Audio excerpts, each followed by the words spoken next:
में तमाम वर्ड्स के बारे में हम लोग बात कर रहे थे, क्या क्या वर्ड्स हैं और किस प्रकार से सिग्निफिकेंस क्यों है प्रस्तावना का।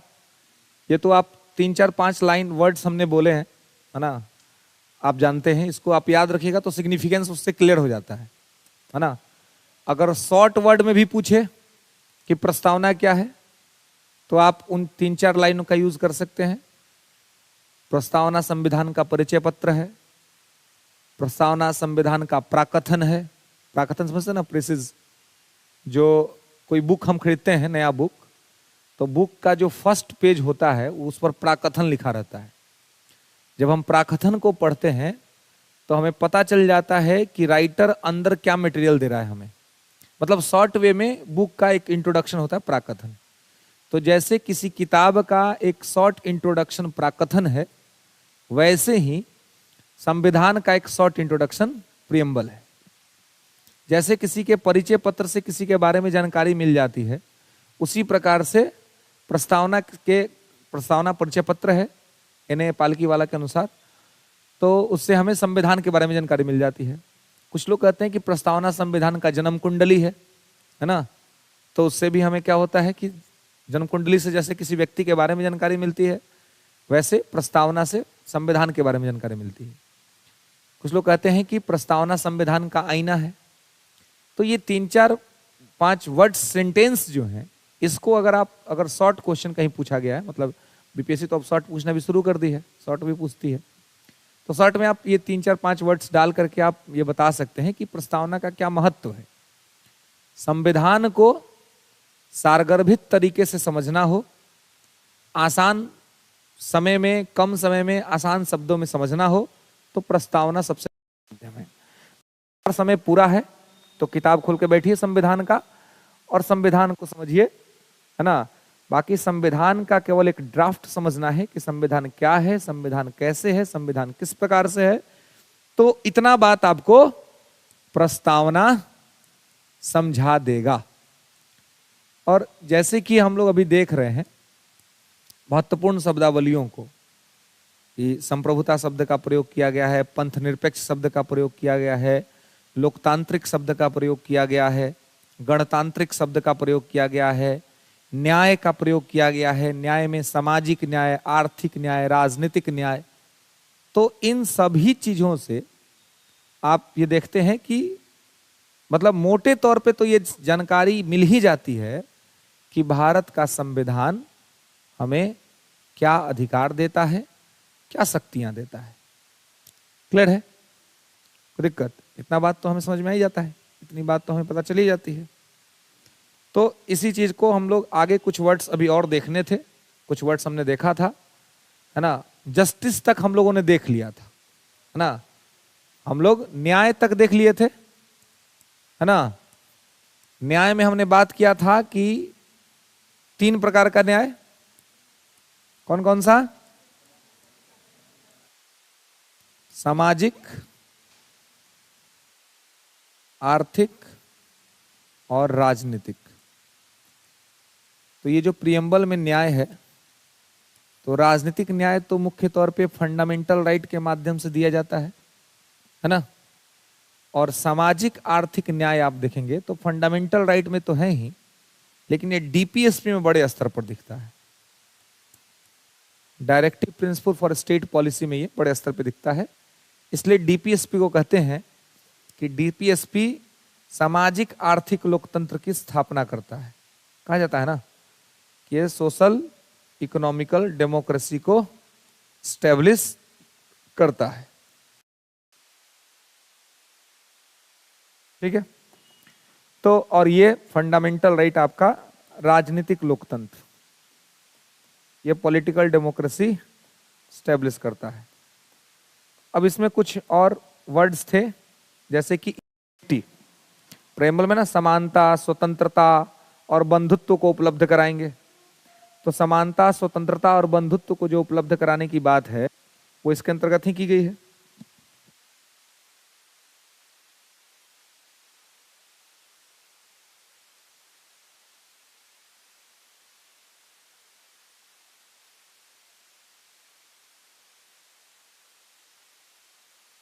तो यहां पर आप देखेंगे कि ये राजनीतिक लोकतंत्र फंडामेंटल राइट्स के माध्यम से स्टेब्लिश होता है। तो आगे के जो वर्ड हैं वो 3 वर्ड हैं जो हमें देखना है, समानता,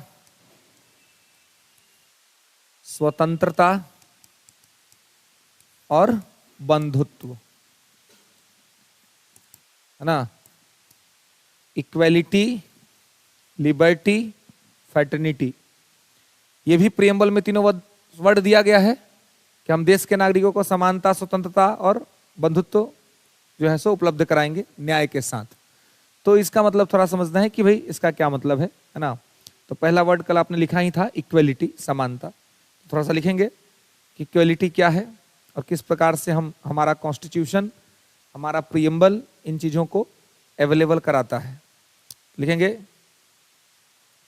कि the term equality means, the term equality means, समानता शब्द अर्थात, समानता शब्द अर्थात, the term equality means no section of society has, no section of society has any special privilege, any special privilege, and all the people, and all the people have given, all the people have given equal opportunity, equal opportunity, equal opportunity for everything, for everything, without any discrimination, everything without any discrimination। समानता शब्द अर्थात, अर्थात समाज में किसी भी वर्ग को, अर्थात समाज में किसी भी वर्ग को विशेषाधिकार नहीं होगा, समाज में किसी भी वर्ग को विशेषाधिकार नहीं होगा और सभी नागरिकों को एक समान अवसर दिया जाएगा। कोई विशेषाधिकार वर्ग नहीं होगा और सभी नागरिकों को एक समान अवसर दिया जाएगा, बिना किसी भेदभाव के, बिना किसी भेदभाव के, बिना किसी भेदभाव के। इंग्लिश में लिखेंगे जहां पे स्टॉप किया वहीं से कि everyone, everyone is equal before the law, everyone is equal before the law. सभी लोग कानून के सामने, सभी लोग कानून के सामने बराबर होंगे या विधि के सामने बराबर होंगे। क्लियर है? तो ये समानता की जो बात यहां पे की गई है, जो वर्ड दिया गया है, इसका मतलब यही है कि जो हमारा जो कॉन्स्टिट्यूशन है ना, जो हमारा कॉन्स्टिट्यूशन है, तो ये कॉन्स्टिट्यूशन किसी भी प्रकार का डिस्क्रिमिनेशन नहीं करता है, किसी भी प्रकार का भेदभाव नहीं करता है ना।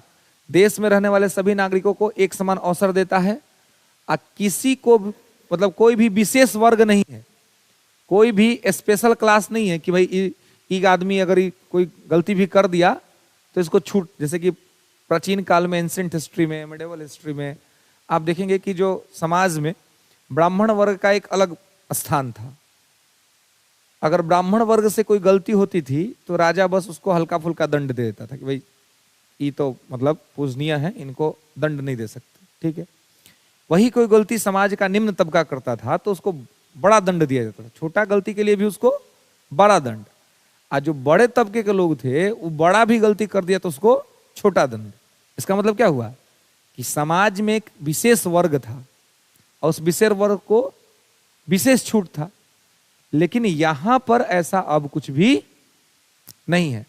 जब देश बना, देश स्वतंत्र हुआ, संविधान लागू हुआ, तो कहा गया कि कोई विशेष नहीं होगा, वो चाहे कोई भी हो, किसी भी धर्म को मानने वाला आदमी हो, किसी भी जाति का हो, किसी भी समुदाय या संप्रदाय का हो, अगर भारत में रह रहा है तो भारत में कानून के सामने सब कोई बराबर है। किसी को कोई स्पेशल क्लास नहीं होगा, किसी को कोई स्पेशल कैटेगरी नहीं होगी। लेकिन मैं कल भी बताया था, आगे भी आप इस बात को हमेशा ध्यान में रखेंगे कि जब भी समानता की बात होगी तो यह सत्य बात है कि हमारा संविधान भेदभाव नहीं करता है, लेकिन हमारा संविधान सकारात्मक भेदभाव करता है। पॉजिटिव डिस्क्रिमिनेशन हमारे यहां होता है। अगर कोई पिछड़ा है, अगर कोई कमजोर है, तो उस पिछड़े और कमजोर को आगे बढ़ाने के लिए सरकार उसको विशेष रियायतें देती है। तो ऐसे में जो रियायतें होंगी तो इसमें आप नहीं कह सकते कि भेदभाव होता है। वो भेदभाव है, लेकिन वो सकारात्मक भेदभाव है, पॉजिटिव डिस्क्रिमिनेशन है, और हमारा संविधान पॉजिटिव डिस्क्रिमिनेशन अलाउ करता है। क्लियर है? अब इसके साथ कुछ पद भी हैं, जैसे कि आप सुने होंगे राष्ट्रपति, राज्यपाल। कोई राष्ट्रपति के पद पर है तो इस पर एफआईआर नहीं हो सकता है ना, या कोई राज्यपाल के पद पर है तो उस स्थिति में इस पर केस नहीं होगा। अब केस चूंकि दो तरह का होता है ना, एक होता है क्रिमिनल केस, है ना, एक होता है सिविल केस। तो क्रिमिनल केस जो है वो नहीं होगा, क्रिमिनल केस नहीं होगा, लेकिन सिविल केस होगा। अगर कोई दीवानी मामला है तो दीवानी मामला में केस हो सकता है। आप अगर राष्ट्रपति के पद पे हैं या गवर्नर के पद पे हैं और दीवानी मामला है, सिविल मामला है, तो केस हो सकता है, एफआईआर होगी, चीजें होंगी, लेकिन क्रिमिनल केस नहीं होगा। तो अब आपराधिक मामला कोई चल रहा है तो आप पर केस नहीं रजिस्टर्ड होगा खुद थाना में। अब इसका मतलब ये नहीं है कि राष्ट्रपति को या राज्यपाल को कोई विशेष पावर हम दे दिए। इसका एक तो ये मतलब है कि यहां पर इस पद पर जो लोग बैठे हैं वो भारत का संवैधानिक पद है, कॉन्स्टिट्यूशनल पोस्ट है। तो इस पद पर बैठे हुए व्यक्ति पर अगर जुडिशियल कार्रवाई होगी तो बाहर मैसेज अच्छा नहीं जाएगा। तो बाहर में चूंकि भारत का इमेज खराब ना हो, इसलिए इस पद को बचाया जाता है, न कि किसी आदमी को। और अगर किसी ने अगर ऐसा बहुत बड़ा कोई कांड कर दिया है जिस पर कि केस होना जरूरी है, तो प्रोसेस तो है। राष्ट्रपति को हटाने के लिए तो इंपीचमेंट लगा के हटा देंगे, और जैसे पद से हटेंगे तो कार्रवाई शुरू हो जाएगी। राज्यपाल के लिए तो कोई दिक्कत ही नहीं है। एक बार बस प्रधानमंत्री राष्ट्रपति को कहेंगे कि इनको हटा दीजिए, हो गया, इनको छुट्टी कर दीजिए, एट रैंडम वहां से आदेश पत्र निकलेगा और राज्यपाल हट जाएगा। कोई प्रोसेस भी करने का जरूरत नहीं है, हार्ड प्रोसेस कोई। तो ऐसे में पद की रक्षा होती है, व्यक्ति की रक्षा नहीं होती है। व्यक्ति ने अगर कोई अपराध किया है, दंड मिलेगा, है ना, उसको दंड मिलेगा, बस इस पद से हटा दिया जाएगा, उसके बाद उस पर जो भी दंडात्मक कार्यवाही हुई सो किया जाएगा। तो कुछ कुछ स्थिति में आपको देख रहे हैं कि कुछ प्रिविलेज दिख रहा है, लेकिन ये प्रिविलेज डिस्क्रिमिनेशन करने के लिए नहीं है। ये प्रिविलेज पॉजिटिव प्रिविलेज है, और इसमें समाज की व्यवस्था को और संविधान में बनाई गई व्यवस्था को शुद्ध बनाकर रखने के लिए किया गया है। क्लियर है? तो ऐसा डिस्क्रिमिनेशन हमारे देश में होता है, इसको आपको ध्यान रखना है, लेकिन वो डिस्क्रिमिनेशन जो है सो पॉजिटिव डिस्क्रिमिनेशन है। नेक्स्ट आगे लिखेंगे, लिबर्टी, स्वतंत्रता, लिबर्टी, स्वतंत्रता। अब यहां पे एक बात तो पहले समझ लीजिए कुछ लिखने से पहले, कि लिबर्टी और फ्रीडम दोनों स्वतंत्रता के ही शब्द हैं इंग्लिश में। लिबर्टी का मतलब भी स्वतंत्रता होता है और फ्रीडम का मतलब भी स्वतंत्रता होता है। बहुत जगह पर लिखा भी रहता है राइट टू फ्रीडम, स्वतंत्रता का अधिकार। लेकिन भारत के संविधान में जिस प्रकार की स्वतंत्रता दी गई है, इस स्वतंत्रता में फ्रीडम शब्द यूज करना उचित नहीं है। इसलिए लिबर्टी शब्द ही यूज होना चाहिए। अगर आप इंग्लिश के भी मीनिंग्स को, यूज को ठीक से जानते हैं तो आप फ्रीडम यूज नहीं करेंगे, क्योंकि फ्रीडम का भी अर्थ स्वतंत्रता होता है, लेकिन फ्रीडम वाला का मतलब हुआ कि एब्सोल्यूट इंडिपेंडेंसी, निरंकुश स्वतंत्रता, मतलब जो मर्जी सो। अब यहाँ पे आए हैं पढ़ने के लिए, मन किया तो यहीं पे गाना गाएंगे, नाचेंगे, मोबाइल बजा देंगे। हमारा स्वतंत्र देश में रहते हैं, क्या दिक्कत है भाई? तो ये सब नौटंकी कीजिएगा तो कांड हो जाएगा, यहाँ पर बाहर भगा दिया जाएगा, है ना? बाहर भगा दीजिएगा तो आप ही नहीं कह सकते हैं कि भाई हम तो स्वतंत्र देश के नागरिक हैं, हम तो स्वतंत्र हैं, हमारा फोन है, हम अपना पैसा से खरीदे हैं, अपना सुन रहे हैं। आपको क्या हो रहा है भाई? क्या है, आप लोग डिस्टर्ब हो रहे हैं? तो मतलब इंडिपेंडेंसी का मतलब होता है कि एकदम स्वच्छंदता, जो मर्जी सो कीजिए। तो जो मर्जी सो कीजिए वाला स्वतंत्रता हमारे देश में नहीं है। हमारे देश में प्रतिबंधों के साथ स्वतंत्रता है, निर्बंधन है, प्रोहिबिशन है कि आप एब्सोल्यूट इंडिपेंडेंसी एक्सेप्ट नहीं कर सकते हैं, कंट्रोल्ड इंडिपेंडेंसी है। तो इसलिए यहां पर लिबर्टी वर्ड को रखा गया है। और इससे ये समझ लेना है यहीं पर कि भारत में का संविधान जो स्वतंत्रता हमें देता है वो निरंकुश स्वतंत्रता नहीं देता है, दूसरे के स्वतंत्रता के रक्षा के साथ साथ अपनी स्वतंत्रता का प्रयोग ही वास्तविक स्वतंत्रता है। आपकी स्वतंत्रता की सीमा है, लिमिटेशन है, आउटलेट्स। आपको इंडिपेंडेंस नहीं मिली हुई है कि आप कुछ भी करिएगा। कहा जाता है कि आपके स्वतंत्रता से जहां दूसरे किसी की स्वतंत्रता भंग होने लगे, वैसी परिस्थिति में आपकी स्वतंत्रता को कम कर दिया जाएगा। तो इसका मतलब क्या हुआ कि आपको अपने स्वतंत्रता का उतना ही यूज करना है जितना से कि दूसरा कोई डिस्टर्ब ना होता हो। आपका अपना हाथ है, चाय पीजिए, पानी पीजिए, कॉफी पीजिए, लोगों को पिलाइए, सेवा कीजिए। अपना हाथ लेकर दूसरा के सामने हिलाने लगिएगा, बोलेगा it's mine and I am independent citizen of India, Bharat का स्वतंत्र नागरिक हूं, है ना, और ये सब अधिकार हमको संविधान देता है, तो अपना हाथ कुछ करेंगे। तो सामने वाला के सामने, जिसके सामने हिलाइएगा वो डिस्टर्ब ना होगा जी। तो वो जब डिस्टर्ब होगा मतलब क्या हुआ? उसका स्वतंत्रता भंग हो गया। तो आपका स्वतंत्रता दूसरे की स्वतंत्रता को भंग करने के लिए नहीं मिला हुआ है। अपना भी यूज कीजिए, दूसरे को भी यूज करने दिए, मतलब कि जियो और जीने दो वाली स्वतंत्रता है। ये नहीं कि खाली हम ही जिएंगे तुम नहीं जियोगे, है ना। ऐसा होगा तो उसी के लिए पुलिस प्रशासन बनाया गया है ना। आप लोग सिलेक्ट होइएगा, प्रशासन में जाइएगा, डीएसपी बनिएगा, तो ऐसे लोग को सुधारने का काम होगा, है ना। जो लोग शासन व्यवस्था को डिस्टर्ब करेंगे, दूसरे के स्वतंत्रता को डिस्टर्ब करेंगे, उनको क्या किया जाता है? पुलिस प्रशासन उनका बढ़िया से इलाज करती है ना। सारा इलाज हॉस्पिटल में नहीं होता है, गंभीर गंभीर बीमारी का इलाज पुलिस कस्टडी में होता है ना। कुछ इलाज वो कर देती है।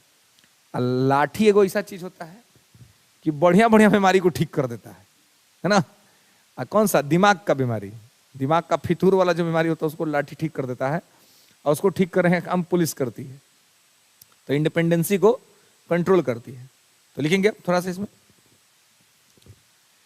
कि द टर्म लिबर्टी मीन्स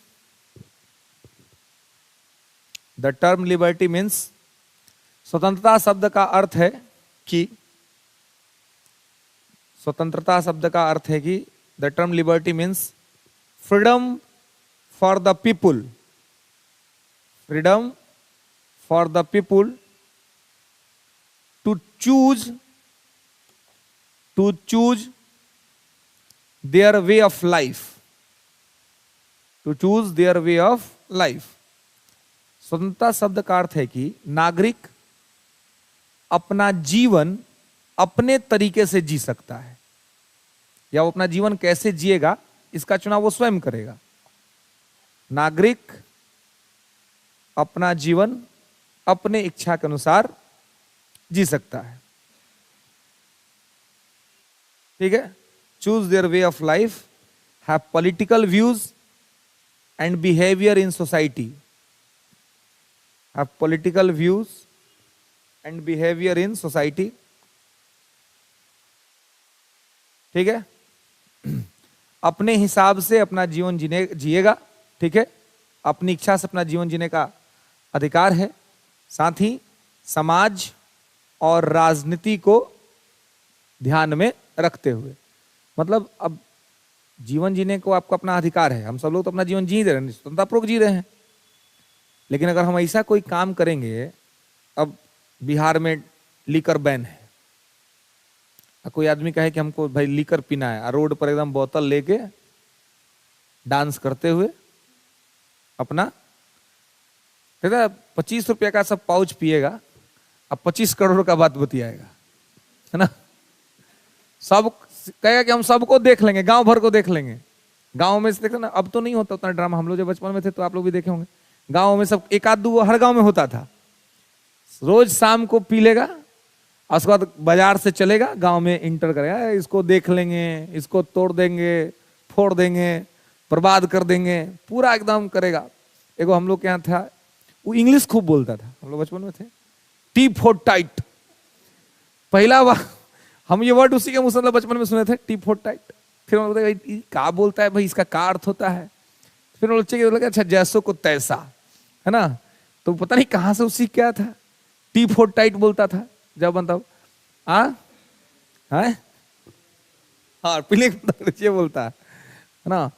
तो वो सब वैसे तो अब देखिए, तो उस समय तो कोई नहीं बोलता था जी, उस समय समाज दूसरा था। अब तो कोई कर भी नहीं सकता ये सब काम, क्योंकि अब लोग ही नहीं करने देगा।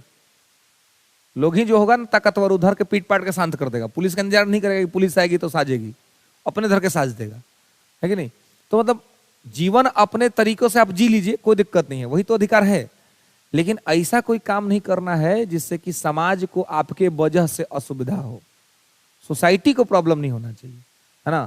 स्वतंत्रता है, अपना आप जी लीजिए अपना जीवन अपने हिसाब से। लेकिन ऐसा कोई काम मत कीजिए। जब आपका घर है तो अपने घर में कुछ करिएगा, अपने घर में कुछ मान लीजिए अनैतिक काम आप शुरू कर दिए, है ना, आसपास में लोग रह रहा है, तो बगल वाला को तो प्रॉब्लम होगा, तो जाके तुरंत कंप्लेन मारेगा कोर्ट थाना में कि हमारा घर के बगल में ऐसे ऐसे काम हो रहा है। तो अब आप जाके कहिएगा कि ये तो हमारा घर है, हमारा जीवन है, हम जैसे मन वैसे जिएंगे, तब पुलिस सिखा देगी कि फंडामेंटल राइट क्या होता है सही मायने में, संविधान क्या अधिकार देता है सही मायने में, है ना। तो इसलिए इसको ध्यान रखना है कि ऐसा ही जीवन जीना है जिससे कि समाज को किसी प्रकार का कोई दिक्कत ना हो, है ना। समाज के मर्यादाओं नैतिकता को बना करके आप अपने अधिकारों को यूज करेंगे तो कोई दिक्कत या समस्या नहीं है। आगे नोट करके लिखेंगे, liberty does not mean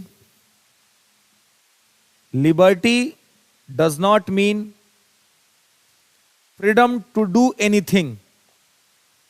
liberty does not mean freedom to do anything. स्वतंत्रता का मतलब यह नहीं है कि आप कुछ भी करेंगे। स्वतंत्रता का मतलब यह नहीं है कि आप कुछ भी करेंगे। Liberty does not mean freedom to do anything. ठीक है, स्वतंत्रता का अर्थ यह नहीं है कि आप कुछ भी करेंगे, है ना, टू डू एनीथिंग। बट नहीं लिखेंगे कि अ पर्सन, यहां से स्टार्ट करेंगे कि a person can do anything. एक व्यक्ति कुछ भी कर सकता है। A person can do anything, एक व्यक्ति कुछ भी कर सकता है। A person can do anything but in the limit set by the law. But in the limit set by the law.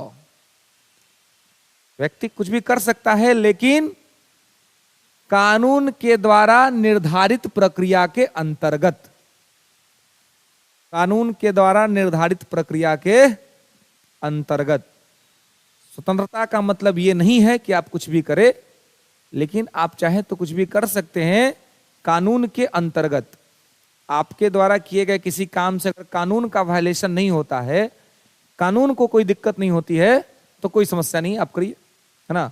कानून अगर आप नहीं तोड़ रहे हैं तो आप अपना काम कर सकते हैं, कोई आपको नहीं रोकेगा, कोई आपको नहीं टोकेगा। ठीक है, नेक्स्ट, फ्रैटर्निटी। बंधुत्व, फ्रेटर्निटी बंधुत्व।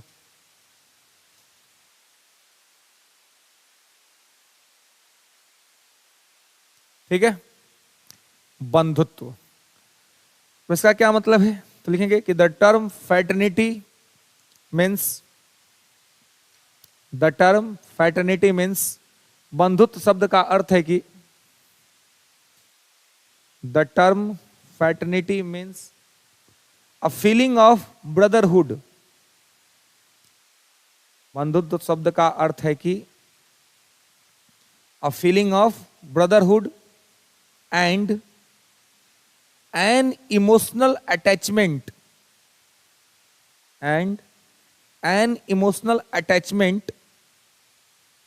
with the country, an emotional attachment with the country and all the people।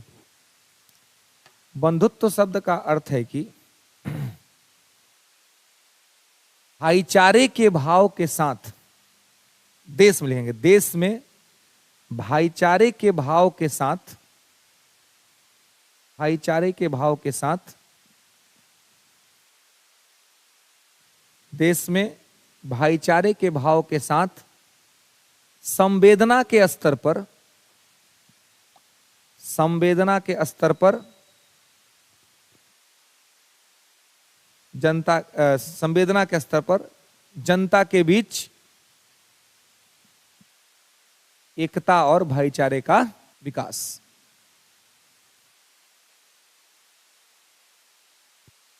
ठीक है, मतलब समझ रहे कि इसका क्या मतलब है कि भाई फ्रेटर्निटी मतलब बंधुत्व का भाव। तो बंधुत्व का भाव का मतलब क्या है कि आपस में सब लोग जाति, धर्म, संप्रदाय, ये सब का जो भेदभाव है ना, इस सब को मिटा करके सब लोग, भारत का जितना नागरिक, सब लोग माने कि हम भारतीय हैं, वी ऑल आर इंडियन, है ना, और कोई डिस्क्रिमिनेशन ना हो। तो एक तो हम आपस में भाईचारे का विकास करें, साथ ही नेशन के साथ हमारा इमोशनल अटैचमेंट हो, राष्ट्र के साथ हमारा। आपने देखा जब इंडिया टीम वर्ल्ड कप हारी तो टीम तो रो ही रही थी, देखने वाले दर्शक भी रो रहे थे, लोग अपने घरों में रो रहे थे, बहुतों ने तो सुसाइड कर लिया। अब ये सुसाइड को तो मैं उचित नहीं मानता, क्योंकि ये मानसिक पागलपन है और इस तरह की चीज को प्रमोट भी नहीं किया जा सकता। लेकिन लोग बहुत जुड़ गए थे, जुड़ाव महसूस होता। ये क्या था, आखिर कब हमारे आपके घर में थोड़ा ना आता, कब तो किसी घर में नहीं आता, लेकिन देश जीतता, और देश के जीतने से हमें एक सुखद अनुभूति होता। कैसे 10 गो मैच लगातार दे रहा है, भारत जीतेगा जीतेगा जीतेगा हो रहा था ना, तो वैसे मजा आता। लेकिन उस दिन हार गए, हम हार गए तो लोगों को दुख हुआ। उसको कहते हैं अब एक नया, मतलब यह सब चीज डेवलप हुआ है, क्रिकेट राष्ट्रवाद। क्रिकेट के तो जब होता है तब राष्ट्रवाद दिखता है हमारे देश में खुल करके। आप देख रहे थे पूरा वो अहमदाबाद का स्टेडियम नीली जर्सी से भर गया था, सब लोग लग रहा था कि भारत ही, पूरा भारत में है, दिख रहा था कौन ब्राह्मण है, कौन हिंदू है, कौन मुस्लिम है, कौन राजपूत है, कौन ऊंची कास्ट का है, कौन नीची कास्ट का है, कुछ नहीं था, सब बराबर।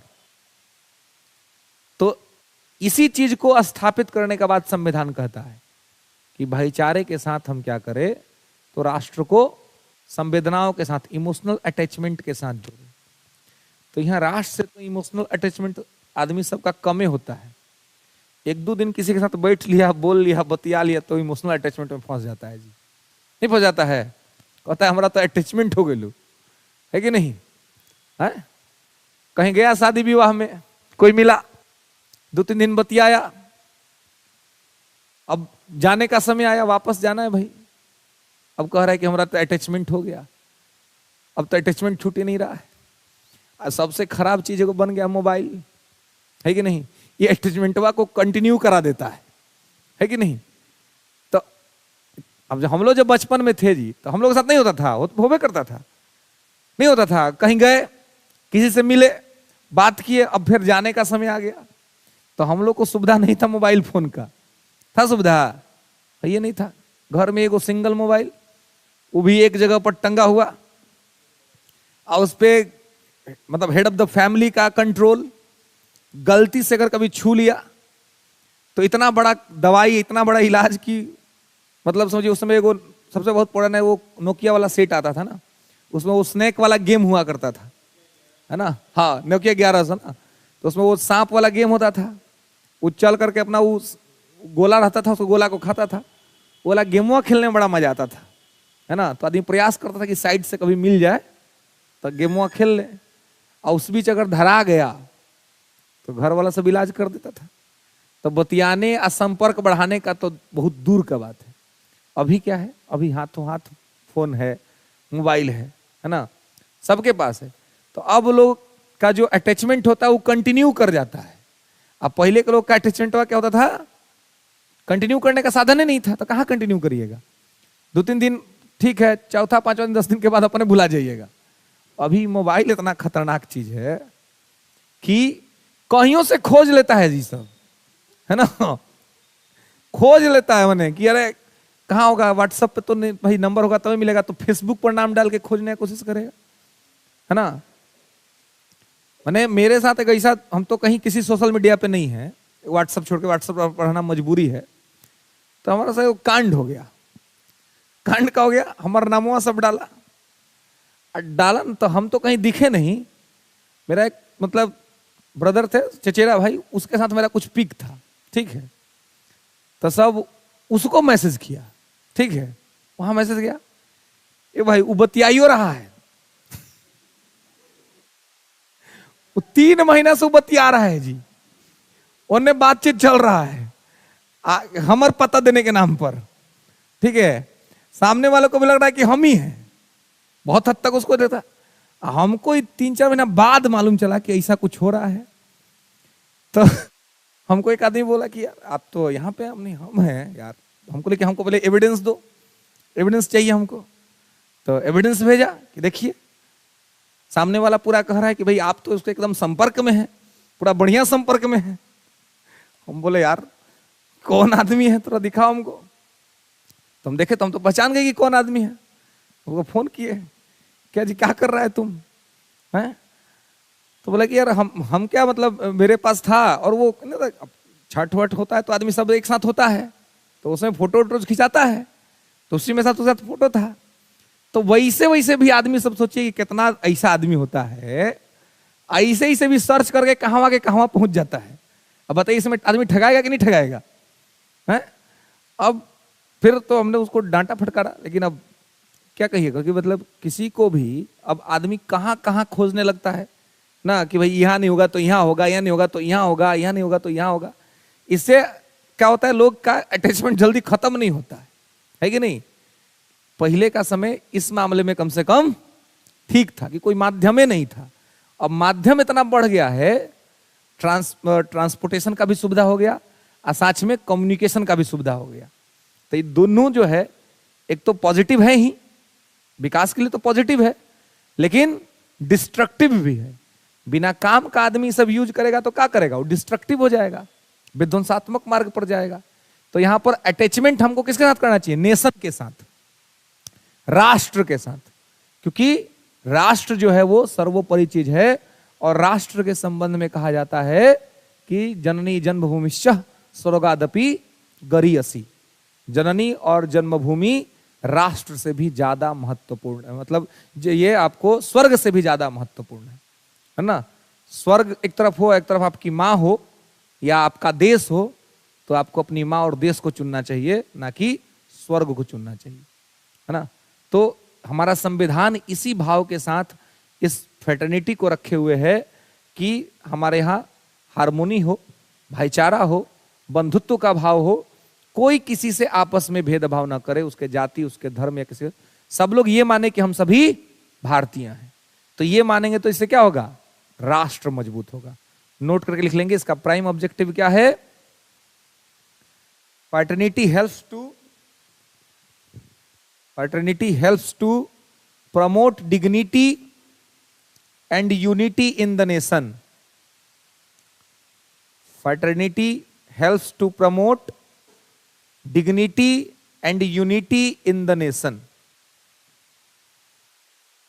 ठीक है। बंधुत्व, राष्ट्र की प्रतिष्ठा, राष्ट्र की प्रतिष्ठा, राष्ट्र की प्रतिष्ठा, गरिमा,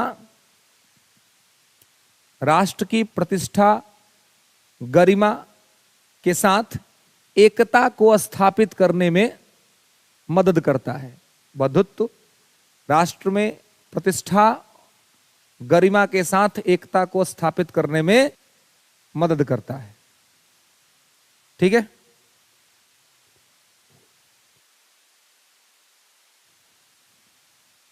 तो ये सारी चीजें जो है सो ये इनके माध्यम से होता है। ठीक है। चलिए, तो ये तो कुछ महत्वपूर्ण शब्द थे और इनके मीनिंग्स थे कि इनका मीनिंग्स क्या होता है। अब एक शॉर्ट हेडिंग बनाएंगे इसी में, importance of objectives. Importance of objectives, उद्देश्य का महत्व, उद्देश्य का महत्व। Importance of objectives, importance of objectives, उद्देश्य का महत्व। मतलब कि ये सब जो चीजें दी गई हैं, जो ऑब्जेक्टिव है, यही सब ना ऑब्जेक्टिव है जी संविधान का। न्याय देना है, समानता देनी है, स्वतंत्रता देनी है, बंधुत्व का भाव है, तो ये सब क्या है? ऑब्जेक्टिव है। तो इस ऑब्जेक्टिव का क्या महत्व है? ये सब राजनीतिक न्याय, सामाजिक न्याय, आर्थिक समानता, स्वतंत्रता, बंधुत्व, ये सब जो ऑब्जेक्टिव्स हैं, इन ऑब्जेक्टिव्स का क्या सिग्निफिकेंस है, क्या महत्व है? तो लिखेंगे थोड़ा सा कि it provide a way of life, it provide a way of life, इसके माध्यम से जीवन जीने के तरीके प्राप्त होते हैं।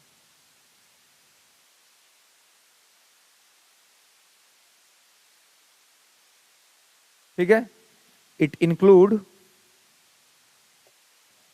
Includes fraternity, liberty and equality.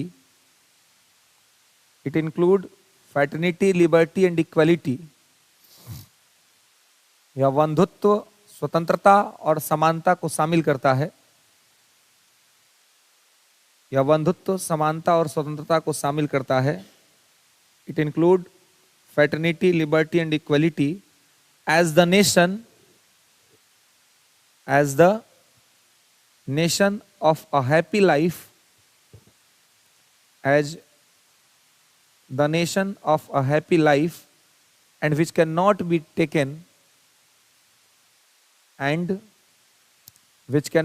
taken from each other. ठीक है।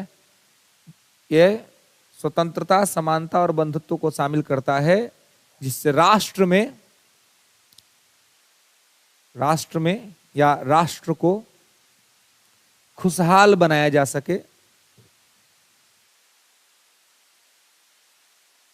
राष्ट्र को खुशहाल बनाया जा सके और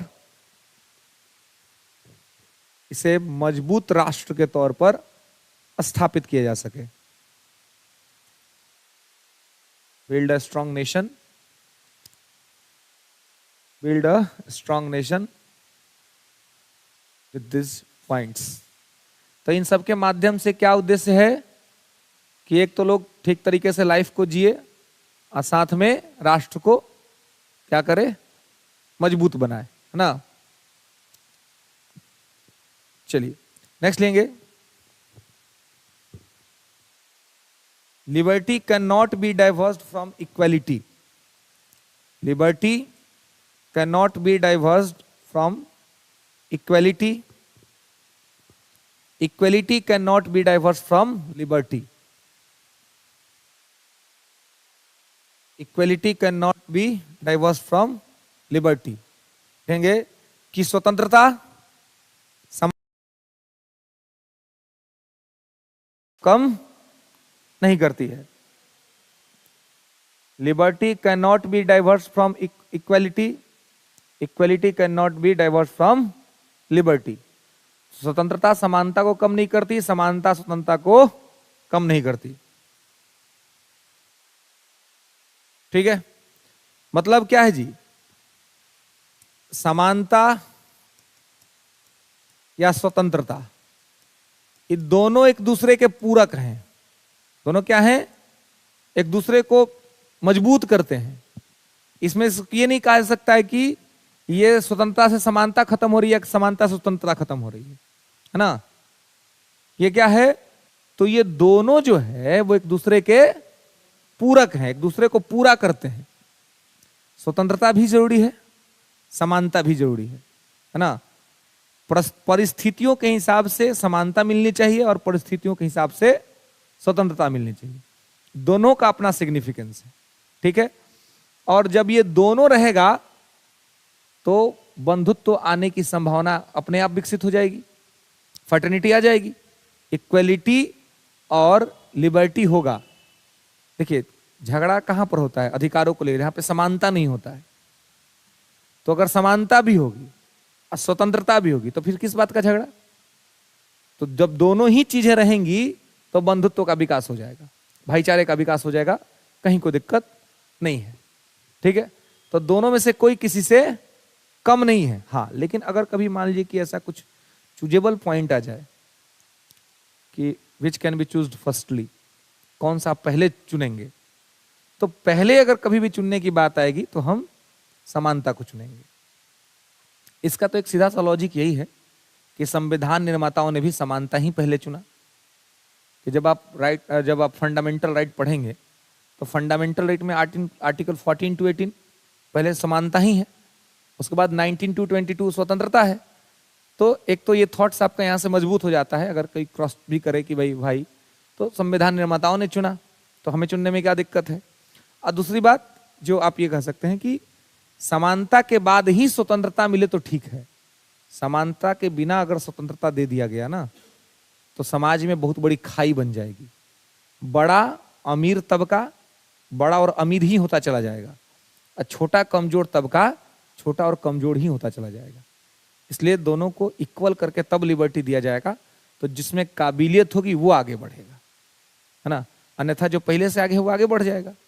तो इसलिए चुनने की बात आएगी तो पहले समानता, अन्यथा दोनों में से कोई किसी से कम नहीं है। नेक्स्ट लिखेंगे,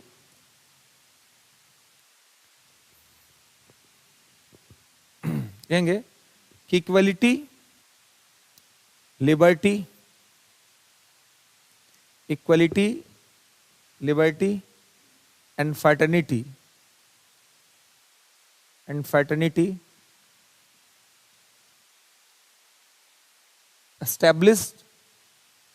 established a great nation, established a great nation, established the great nation with the people। समानता, स्वतंत्रता और बंधुत्व, समानता, स्वतंत्रता और बंधुत्व एक मजबूत राष्ट्र को स्थापित करते हैं जनता के माध्यम से, एक मजबूत राष्ट्र को स्थापित करते हैं जनता के माध्यम से।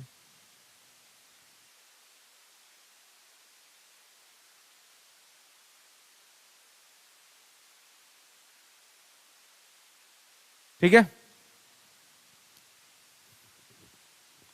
नहीं कि without equality liberty, without equality liberty would produce the supremacy of the few over the many, बिना स्वतंत्रता और समानता के, बिना स्वतंत्रता और समानता के कुछ लोगों का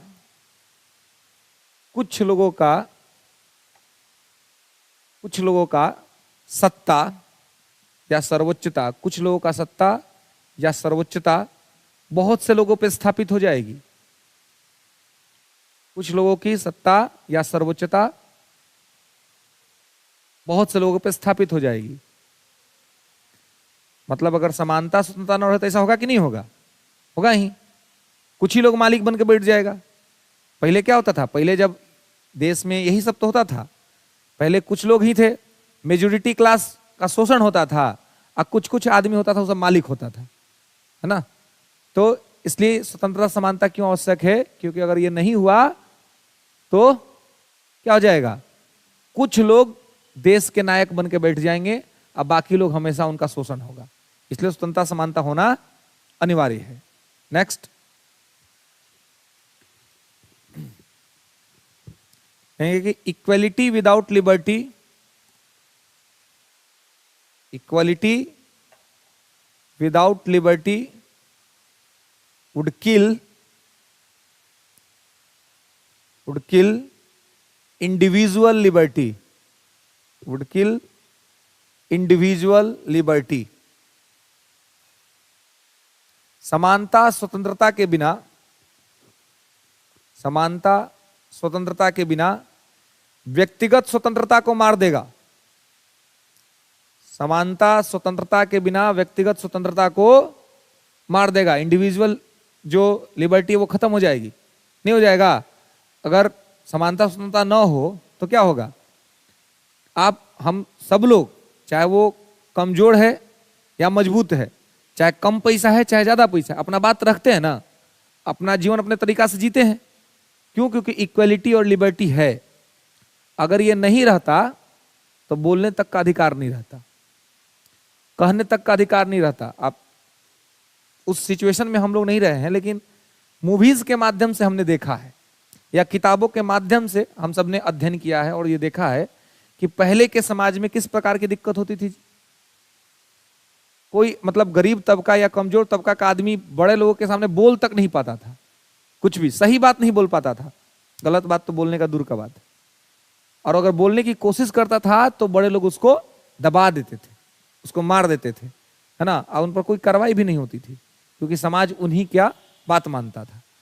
तो ये सब क्यों था? क्योंकि उस समय देश में संविधान नहीं था, उस समय देश में ये व्यवस्था नहीं थी। और जब ये व्यवस्था आ गया है तो अब किसी का भी इंडिविजुअल का इंडिपेंडेंसी खतरे में नहीं है। सब लोग कानून के अंतर्गत अपने अधिकारों का प्रयोग करते हैं और चलते हैं, इसमें कहीं कोई दिक्कत नहीं होता है। नेक्स्ट लेंगे। अब तो ये सारे मतलब जो ऑब्जेक्टिव्स है वो आप समझ गए कि क्या है ना। और इसको आप अपने हिसाब से मतलब और भी एलोबरेट कर सकते हैं अगर इस तरह के कोई प्रश्न आए तो। देखिए मेन क्या होता है, आपको थीम समझना। थीम अगर आपने समझ लिया तो अब प्रश्न अगर लॉन्ग टर्म का है तो एग्जाम्पल्स और अदर पॉइंट्स को ऐड करते हुए आप उसको बड़ा कर सकते हैं। और अगर प्रश्न आपको शॉर्ट टर्म का है तो आप लिमिटेड बातें कह करके निकल सकते हैं, है ना। तो इसलिए आपको किसी भी चीज का थीम समझना है ना। खास करके कंसेप्ट, कंसेप्ट समझ जाएंगे, कंसेप्ट को एलोबरेट करने का पावर ब्रेन में बन जाएगा, तो आप उसको डिमांड के हिसाब से आप एलोबरेट कर सकते हैं या मिनिमाइज कर सकते हैं। अगर लॉन्ग टर्म में पूछेगा तो एलोबरेट करना है, और अगर शॉर्ट टर्म में पूछा है तो उसको मिनिमाइज कर देना है। लेकिन ये दोनों काम तभी होगा जब आप उसके मेन व्यू को समझते हो। तो ये सब तो प्रियम्बल के बारे में तमाम बातें थी। अब है कि प्रियम्बल का स्टेटस क्या है, क्या संदर्भ है वर्तमान में, प्रियम्बल की क्या स्थिति है, किस प्रकार से है। पहले तो प्रियम्बल को संविधान का हिस्सा ही नहीं माना जाता था, अब संविधान का हिस्सा माना जाता है। तो किन किन सिचुएशन से गुजरा है, तो एक शॉर्ट हेडिंग इसी के अंदर बनाएंगे, स्टेटस ऑफ प्रियम्बल, प्रस्तावना की स्थिति।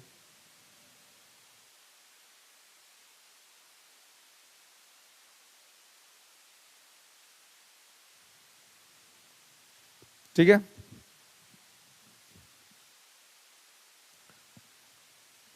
लिखेंगे कि प्रस्तावना, प्रस्तावना संविधान के भाग के रूप में है अथवा नहीं। प्रस्तावना संविधान के भाग के रूप में है अथवा नहीं, इस मुद्दे पर न्यायालय में, इस मुद्दे पर न्यायालय में बहुत बार चर्चा हो चुकी है। इस मुद्दे पर न्यायालय में बहुत बार चर्चा हो चुकी है। हालांकि इस पूरे मामले को समझने के लिए हम मुख्यतः दो केसों का अध्ययन कर सकते हैं।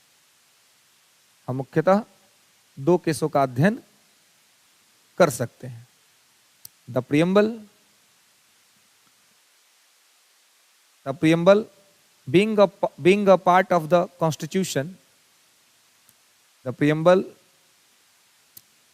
being the part of the constitution is discussed several times in the Supreme Court.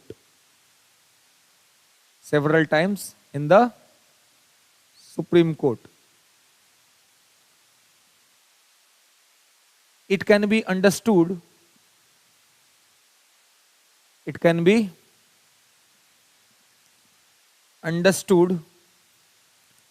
by a study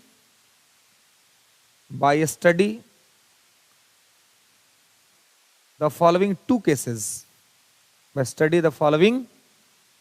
cases. First Berubari case, तो लिखेंगे बेरूबारी केस।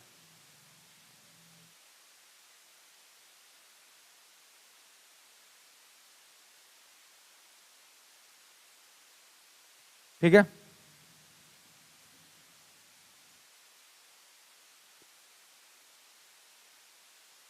बेरूबारी केस। तो ये बेरूबारी केस कब हुआ था जी? 1960 में, है ना। 1960 में हुआ था बेरूबारी केस। बेरूबारी केस क्यों हुआ था? बेरूबारी केस का कारण क्या था? हाँ,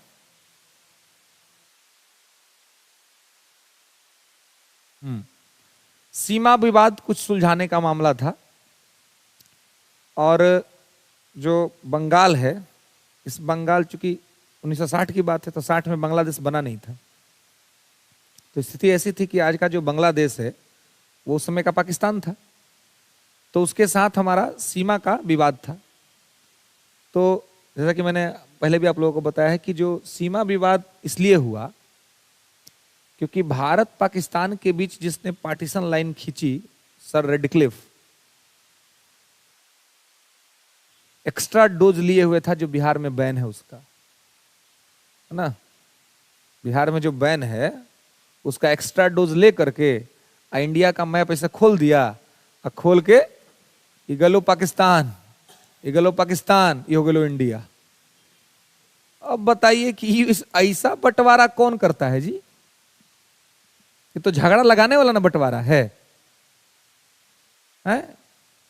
3 गो भाई है, दोनों को झगड़ा बीच वाला से है, तो बंटवारा कैसे कर दिया कि एगो इतने आ जाओ, एगो इतने, आज जिससे झगड़ा उसको बीच में कर दो, ले।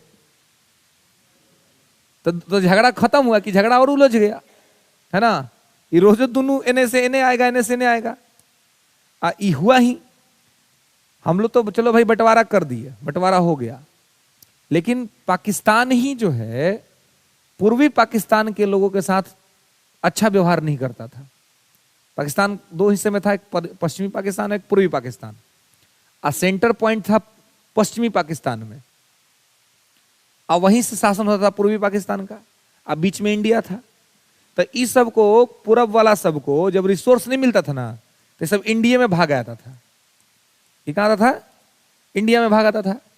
तो हम लोग क्या, तो इधरों से आता था, इधरों से आता था, दोनों ही ओर से हम लोग यहाँ आता था। एगो ऐसा सीमा देखा ऐसा खींचा था कि बंगाल के क्षेत्र में स्थिति ऐसी थी कि किसी का द्वार जो है ना, द्वार समझते ना, घर के आगे वाला पोर्शन, तो द्वार जो था वो पाकिस्तान में था, आ घर हिंदुस्तान में था। आ किसी का घरवे पड़ गया हिंदुस्तान में, आ द्वार पड़ गया पाकिस्तान में। अब बताइए, माने कि वीजा लेके हमेशा खड़ा रहना पड़ेगा, द्वारे पर खड़ा है,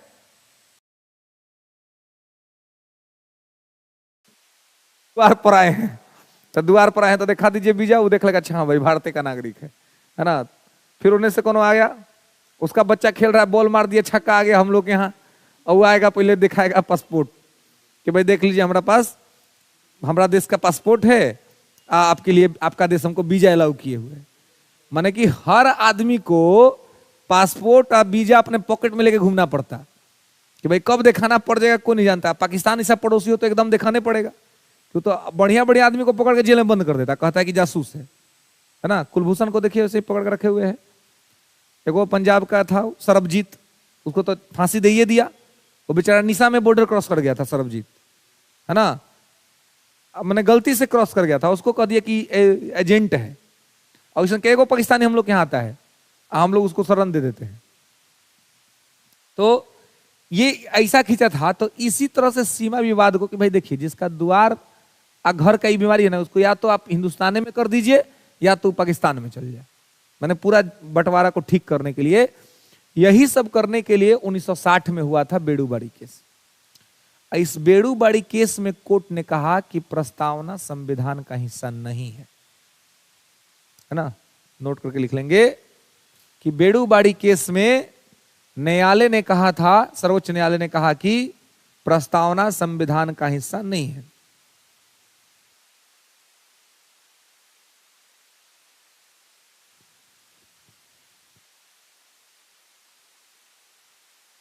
ठीक है, preamble is not a part of the constitution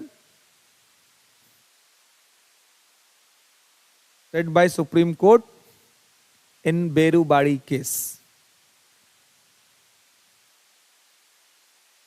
ठीक है,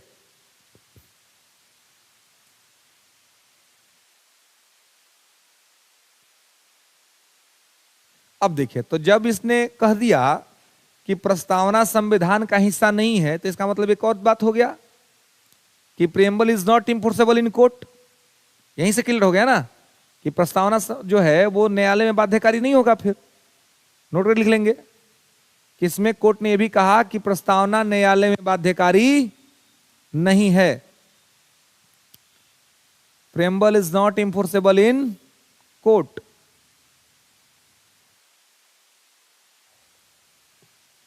Preamble is not enforceable in court.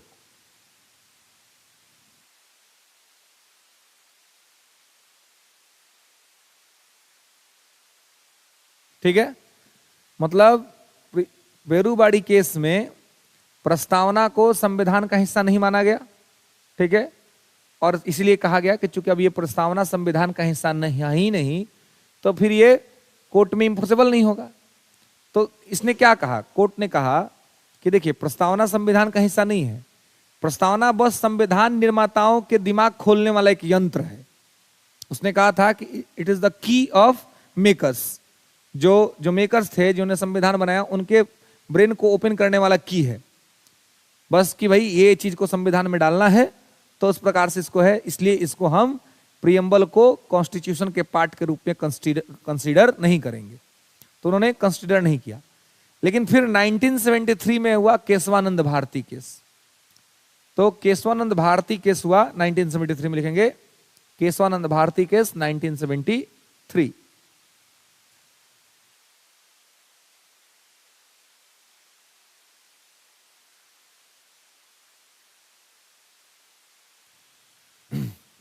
Keshavananda Bharati case 1973। Kesavananda Bharati case को माना जाता है कि अभी तक के, माना जाता है मतलब है ही, कि अभी तक का भारत का सबसे बड़ा कॉन्स्टिट्यूशनल बेंच, 13 जजों का बेंच। और इस बेंच ने यह मान लिया कि प्रस्तावना संविधान का हिस्सा है।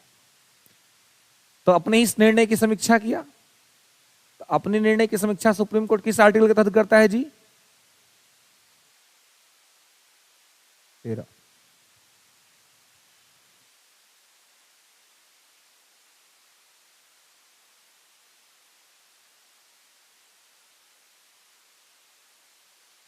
सुप्रीम कोर्ट अपने ही द्वारा दिए गए निर्णय की समीक्षा किस अनुच्छेद के तहत करता है?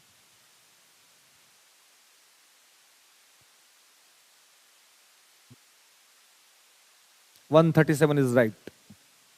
137। 13 के तहत सरकार के द्वारा बनाए गए कानून की का समीक्षा करता है, जो सरकार बनाती है? हाँ, मूल अधिकार के संबंध में वो हाई कोर्ट भी कर सकता है, सुप्रीम कोर्ट भी कर सकता है। अगर कोई ऐसा कानून बनता है जो फंडामेंटल राइट को वायलेट कर रहा है, तो सरकार के द्वारा बनाए गए कानून की समीक्षा 13 के तहत, लेकिन अपने द्वारा दिए गए आदेश की समीक्षा जो करेगा वो करेगा किसके तहत? तो आर्टिकल 137 के तहत। मतलब अभी कुछ और अगले मामले में कुछ कह सकता है सुप्रीम कोर्ट, कोई दिक्कत नहीं। ये लिबर्टी सुप्रीम कोर्ट को ही है, ये लिबर्टी हम लोग को है जी नहीं है। आज किसी से आप वादा करें कि भाई आप बहुत अच्छे हैं, आप बहुत बढ़िया हैं, आपके जैसा आदमी मैंने जीवन में नहीं देखा, आप मिले, परमात्मा मिले, है ना, अब बाकी जीवन मैंने अपने साथ ही गुजारना है, खूब बढ़िया बढ़िया बात कह दी। 3 दिन बाद जाइए, कहिए कि जो 3 दिन पहले जो कहे थे ना वो गलती से बोला गया था। अभी 3 दिन बाद जो ऑब्जर्वेशन किए हैं तो हमको लग रहा है कि आपके इस आदमी न रहे न मेरे साथ तो ज्यादा अच्छा है। आप अपने आचार विचार और व्यवहार के साथ आप खुश रहिए, हमको अपने व्यवहार के साथ खुश रहने दीजिए। सामने वाला आदमी क्या कहेगा कि गजब बेईमान आदमी है भाई, 3 दिन पहले क्या कह रहा था, आज क्या कह रहा है। तो ये वाला अधिकार हम लोग को इंडिविजुअली नहीं मिला हुआ है, लेकिन कोर्ट को मिला हुआ है। कोर्ट अपने निर्णय की समीक्षा कर सकता है। हम अपने व्यक्तिगत जीवन में अपने निर्णय की समीक्षा करते तो हैं, लेकिन जब हम अपने निर्णय की अगर व्यक्तिगत समीक्षा बहुत ज्यादा करते हैं तो उसके लिए हमें आलोचना का शिकार होना पड़ता है ना। टीना डावी हुई कि नहीं आलोचना की शिकार? आईएएस फर्स्ट रैंकर, जिसको चुना आईएएस सेकंड रैंकर, है ना, दोनों में पटा नहीं, फिर अलग हो गए। वो तो अलग हो गए खुश मिजाजी से, लेकिन दुनिया वालों ने अलग से कमेंट किया, उन्होंने कहा कि हम तो पहले ही कहे थे कि नहीं चलेगा। बताइए, कुछ लोगों को पहले ही से मालूम था कि शादी नहीं चलने वाला है ना, मतलब लोग अपना कमेंट कर रहे थे। तो दोनों ने क्या किया? दोनों ने तो कुछ समय के बाद अपने निर्णय की समीक्षा की। उनको एक टाइम पे उनको लगा कि हम दोनों एक साथ बहुत खुश रहेंगे, तो दोनों ने शादी कर ली।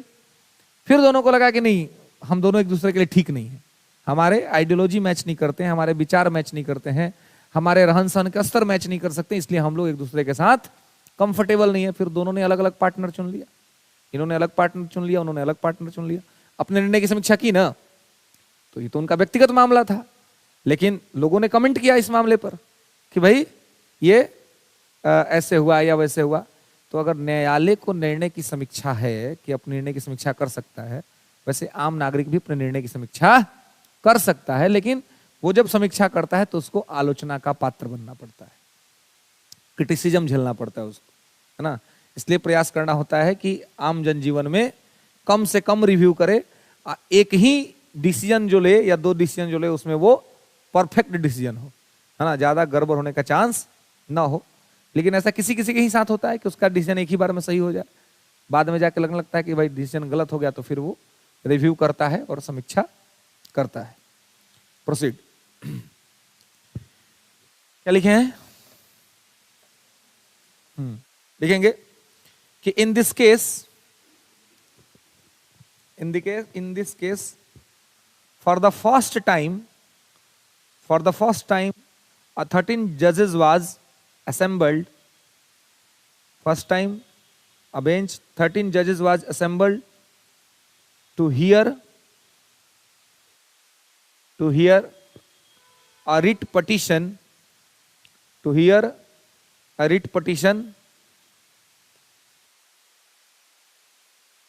केशवानंद भारती केस में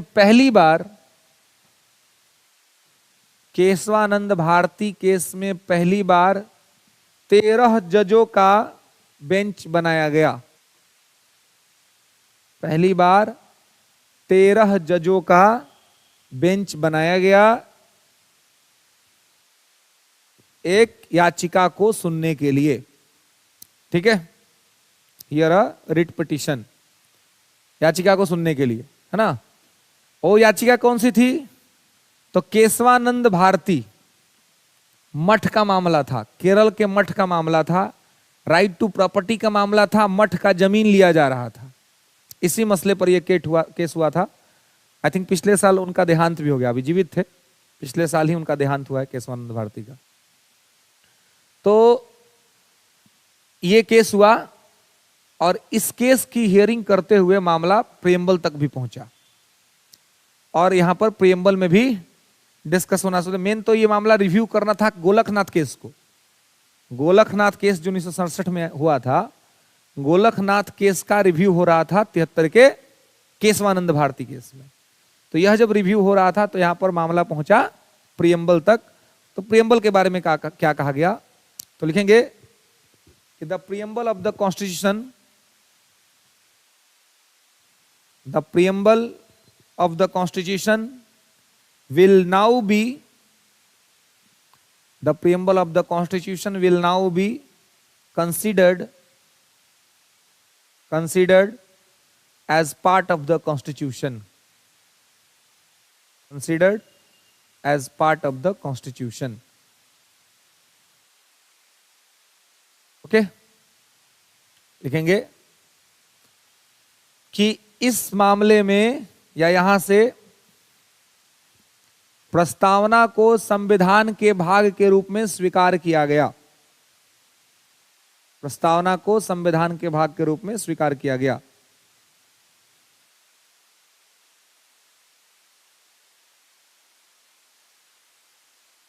ठीक है।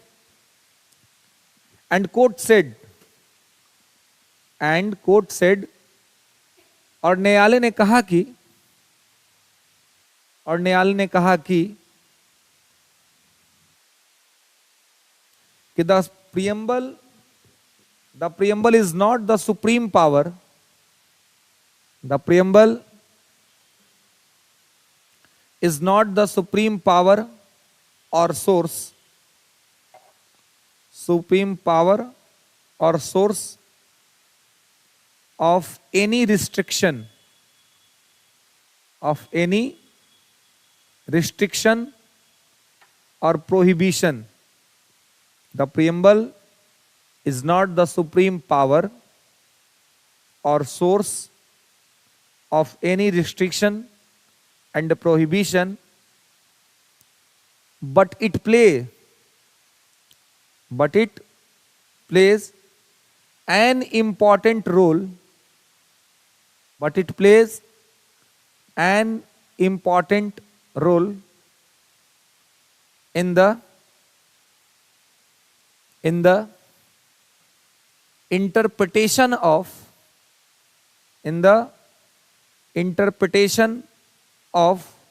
status and provision of the constitution,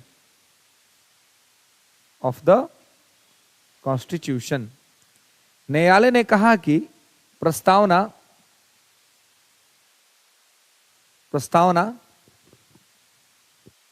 प्रतिबंधों या नियंत्रण का कोई बड़ा शक्ति नहीं है। प्रस्तावना प्रतिबंधों या नियंत्रण का कोई बड़ा शक्ति नहीं है। प्रतिबंधों या नियंत्रण का कोई बड़ा शक्ति नहीं है, लेकिन संविधान की व्याख्या के लिए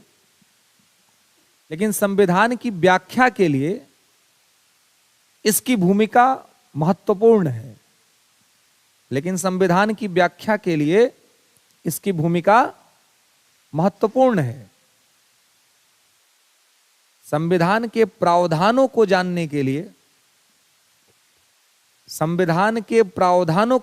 के लिए इसकी भूमिका महत्वपूर्ण है। ठीक है। इसने कहा कि ऐसा नहीं कि प्रियम्बल बहुत बड़ा पावर है, बहुत बड़ी शक्ति है इसके अंदर, है ना, पूरा सोर्स ऑफ एनर्जी यही है, यही न्यूक्लियस है, यहीं से पावर जनरेट हो रहा है, ऐसा कुछ नहीं है। लेकिन इतना जरूर है कि संविधान को समझने के लिए, संविधान के भावों को समझने के लिए प्रियम्बल की भूमिका महत्वपूर्ण है ना। इसके भाव को समझने में ये बड़ा इंपॉर्टेंट रोल प्ले करता है, इसमें कहीं कोई दिक्कत या दो राय नहीं है। ओके, नेक्स्ट लिखेंगे So it can be concluded, so it can be concluded that the preamble is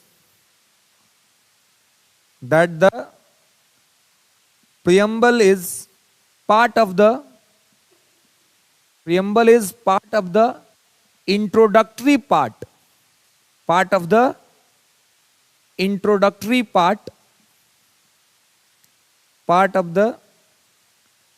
introductory part of the Constitution. इसलिए न्यायालय ने ऐसा कहा कि प्रस्तावना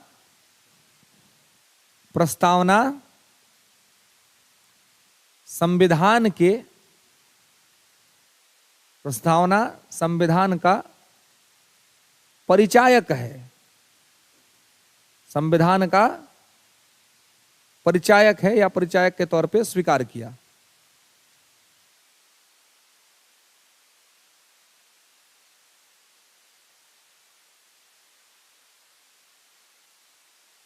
ओके, क्लियर है? मतलब कि यहां पर ये इन्होंने एक्सेप्ट कर लिया कि भाई प्रस्तावना संविधान का हिस्सा है ना, और ये कोई बहुत बड़ा शक्ति का केंद्र नहीं है, लेकिन इतना है कि संविधान को समझने के लिए ये अच्छा काम करता है, इसलिए इसका इंट्रोडक्टरी पार्ट कहते हैं. इस संबंध में एक और केस है, उसको ध्यान रखिए, कभी अगर आप चर्चा कर देंगे, लिख देंगे या कहीं प्रश्न आ जाए तो.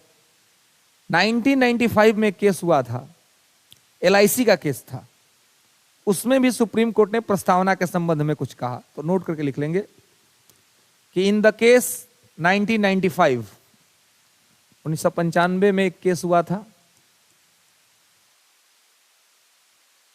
Government of India versus LIC. Government of India versus LIC, है ना. LIC जीवन के साथ भी, जीवन के बाद भी. आप एक चीज गौर किए हैं, ये LIC के जो एजेंट लोग होता है, ये लोग मरने के फायदे बताते हैं कि मरने के बाद क्या क्या फायदा होगा. अब मजेदार बात यह है कि पत्नी जो कभी भी अपने पति का अहित नहीं सुन सकती है, तो ज्यादा एजेंट सब घर में जाके मैडम से बतियाता है, सोचता है कि मैडम को भावुकता में फंसाना ज्यादा आसान होगा. पुरुष थोड़े कम भावुक होते हैं, महिलाएं थोड़ा ज्यादा भावुकता होती है ना, मतलब इमोशनल चीजें थोड़ा महिलाओं में ज्यादा होता है. पुरुष सब इमोशनल होता है, लेकिन इमोशन को हावी नहीं होने देता है. तो ये सब कहां पहुंचता है? पत्नी के पास पहुंचेगा सीधे. वो चाय भी बनाएगी, चाय पिएगा, और चाय पी के पत्नी के सामने पति के मरने का फायदा बताएगा. यदि आपके पति मर जाते हैं, अगर अन्यथा नहीं लेना है, मतलब क्या कहता है कि अन्यथा मत लीजिए, बस हम समझाने के लिए बोल रहे हैं. उसको तो अपना मार्केटिंग कर रहा है, उसको तो अपना वस्तु बेचना है, अपना LIC बेचना है, तो खूब फायदा समझाएगा कि पति मर गए, कहीं मान लीजिए एक्सीडेंट हो गया. अच्छा, ऐसा बात अगर कोई पत्नी से कोई आदमी जाके कहे कि आपके पति का एक्सीडेंट हो गया, क्या हो जाएगा मान लीजिए, तो मुंह नोच लेगी कि नहीं नोच लेगी जी, कि हमारा पति कैसे से बोल रहा है. LIC वाला सब चाय के चुस्की पर चुस्की लगाता है, अब पति के मरने का फायदा बतलाता है, अब पत्नी एकदम आराम से सुनती है कि अच्छा हाँ अब क्या होगा, ऐसे क्या होगा, वैसे हो गया. वैसे होता है LIC में. तो वही LIC का केस था 1995 में. LIC के केस में क्या कहा सुप्रीम कोर्ट ने, तो लिखेंगे कि the supreme court has once again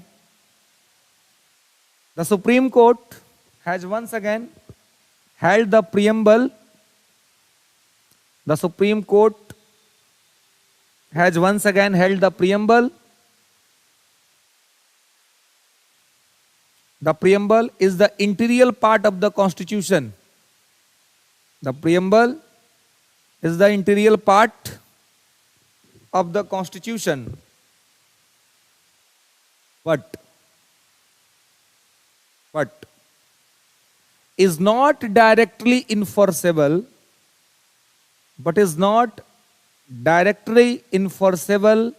in court of justice.